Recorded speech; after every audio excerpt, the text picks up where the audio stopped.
Halo semua, salam sejahtera Malaysia. Saudara-saudara, tuan-tuan dan puan yang amat dihormati. Selamat datang ke channel Fels Lifestyle, dan kepada yang baru bergabung di dalam channel ini, selamat datang admin ucapkan. Nah, saudara-saudara, Kerajaan Perpaduan pimpinan Datuk Seri Anwar Ibrahim sudah pasti banyak kredit yang perlu diberikan kepada Anwar Ibrahim. Di samping sudah banyak kerja-kerja yang dilakukan Anwar Ibrahim sebagai Perdana Menteri. Bahkan ada yang membandingkan kerajaan perpaduan hari ini dibandingkan dengan kerajaan sebelum ini. Kerajaan PMX adalah yang terbaik. Namun kita tidak boleh nafikan, masih ada pihak yang mengecam kepimpinan kerajaan perpaduan pimpinan Anwar Ibrahim, terutamanya daripada pihak pembangkang. Nah, saudara-saudara, mungkinkah ada di antara pemimpin politik daripada pembangkang takut Anwar jadi Perdana Menteri kerana Anwar ini terlalu hebat? Nah, kita bercakap tentang kehebatan Anwar, ini ada satu lagi pengumuman Perdana Menteri yang pasti mengejutkan kepimpinan politik Malaysia. Kerajaan tidak abai kaum India. Perdana Menteri Anwar Ibrahim menyangkal dakwaan dia mengabaikan kepentingan masyarakat India sejak memegang jawatan tertinggi itu. Nah, sebelum kita meneruskan di dalam artikel ini, sebelum ini juga kita mendengar peruntukan untuk sekolah Cina. Namun saudara-saudara, kita juga perlu mengetahui semua maklumat Anwar Ibrahim sebagai Perdana Menteri, sebagai pemimpin kerajaan, bukan saja meluluskan peruntukan kepada sekolah Cina, namun kepada sekolah Islam juga. Oke, kita kembali di dalam artikel sebentar tadi. Sambil menyebut beberapa program yang sedang dirangka, Anwar berkata, adalah tidak adil untuk mengatakan dia tidak melakukan sebarang usaha untuk menyelesaikan masalah kaum India. Penyelesaian masalah kaum India bukan sahaja melalui mitra. Selain mitra Unit Transformasi India Malaysia, kita juga ada Tekun, di mana kita memperuntukkan RM30 juta hanya untuk kaum India, usahawan mikro. Ada juga Amanah Ikhtiar Malaysia yang saya tubuhkan beberapa dekad lalu untuk orang Melayu yang sangat miskin. Tetapi sekarang pada 2024 kita ada RM50 juta hanya untuk menampung keluarga India. Nah, sudah dibuktikan di sini bahwa ada juga Amanah Ikhtiar Malaysia yang saya tubuhkan beberapa dekad lalu untuk orang Melayu yang sangat miskin menurut Anwar Ibrahim. Betapa hebatnya Anwar Ibrahim. Ia juga termasuk pembaikan infrastruktur atas kebersihan di sekolah Tamil. Jika saya tidak melakukan apa-apa untuk masyarakat India, Anda berhak menikam saya, katanya hari ini.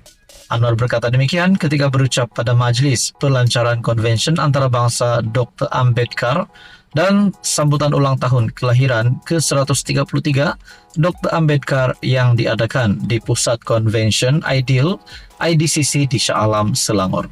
Apa komen Anda? Sekian saja, teruskan bersama di dalam channel ini. Halo semua, salam sejahtera Malaysia. Saudara-saudara, tuan-tuan dan puan yang amat dihormati. Ini satu kejutan, satu kenyataan daripada salah satu menteri Anwar Ibrahim, menteri di dalam kabinet kerajaan perpaduan, yaitu Menteri Keterjaminan Makanan, Mat Sabu. Dalam satu kenyataan, KPKM tidak akan lindungi pihak terbabit kartel padi beras. Diumumkan pula berkaitan dengan kartel padi dan beras. Benarkah ada kartel padi dan beras? Kementerian Pertanian dan Keterjaminan Makanan, maafkan saya, Kementerian Pertanian dan Keterjaminan Makanan KPKM menegaskan tidak akan melindungi jika ada mana-mana pihak yang didapati terlibat dengan aktiviti kartel padi dan beras di negara ini. Menterinya, Datuk Seri Muhammad Sabu, menjelaskan perkara itu dalam hantaran di laman Facebook beliau hari ini berikutan pertanyaan oleh sesetengah pihak mengenai isu tersebut baru-baru ini. bertarik 15 April. Sehubungan itu, beliau berkata, KPKM sentiasa bersedia menyalurkan sebarang maklumat kepada Suruhanjaya Persaingan Malaysia, yaitu MyCC, sekiranya benar wujud kartel padi serta beras dan tidak akan mencampuri sebarang urusan siasatan oleh MyCC. Antara skop tugas MyCC ini adalah menyiasat kewujudan kartel dalam ekonomi negara kita. Soalan ini saya dah jawab beberapa kali sebelum ini, tapi mungkin mereka terlepas pandang. Moga penjelasan ini dapat memberikan pencerahan kepada semua, katanya. Menteri KPKM ataupun Menteri Pertanian dan Keterjaminan Makanan Mat Sabu sudah membuat pendedahan ini. Nah, saudara-saudara, adakah ini menunjukkan Mat Sabu sebagai menteri di dalam platform ataupun Kementerian Pertanian dan Keterjaminan Makanan menjalankan tugas dengan baik? Mungkinkah kalau Mat Sabu ini tidak layak untuk memegang jawatan itu, beliau boleh digugurkan? Tapi setakat ini kita dapat lihat Mat Sabu menjalankan tugas sebagai Menteri KPKM dengan baik. Nah, saudara-saudara, berkaitan dengan kartel padi dan beras. Benarkah ada kartel padi dan beras berlaku di Malaysia? Nah, sekiranya ada, perlu diambil tindakan segera. Saudara-saudara, apa komen Anda? Sekian saja. Teruskan bersama di dalam channel ini untuk info yang seterusnya. Halo semua, salam sejahtera Malaysia. Tuan-tuan dan puan yang amat dihormati, selamat datang ke channel Fels Lifestyle. Kepada yang baru di dalam channel ini, admin ucapkan selamat datang.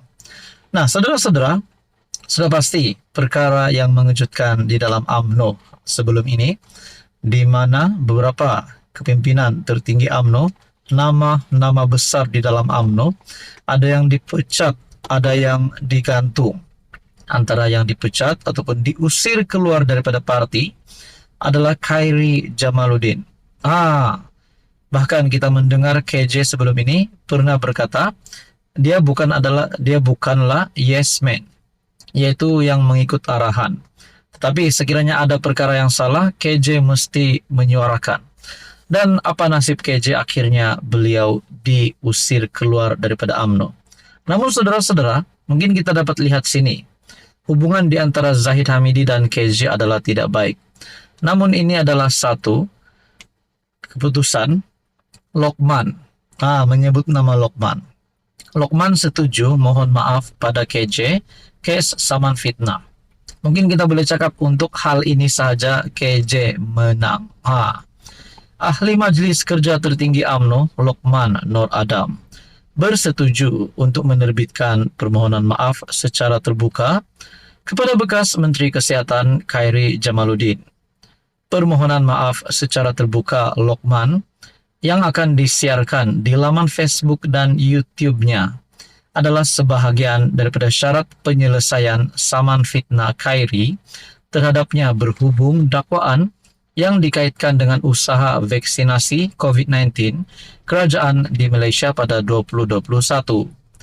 Mahkamah Tinggi Kuala Lumpur pagi ini merekodkan penyelesaian antara pihak terlibat dengan Lokman bersetuju untuk membayar jumlah pampasan yang tidak didedahkan kepada Khairi. Semasa memfailkan tindakan sivil pada Januari 2022, Khairi mendakwa dia telah difitnah melalui siaran media sosial. Termasuk dakwaan bahawa plaintiff dikatakan bertindak melulu dan atau tidak bertanggung jawab dalam perolehan vaksin COVID-19 untuk program vaksinasi di Malaysia. Pengacara podcast Keluar Sekejap itu juga mendakwa dia telah difitnah dengan dakwaan yang dikaitkan dengan status vaksinasi COVID-19-nya.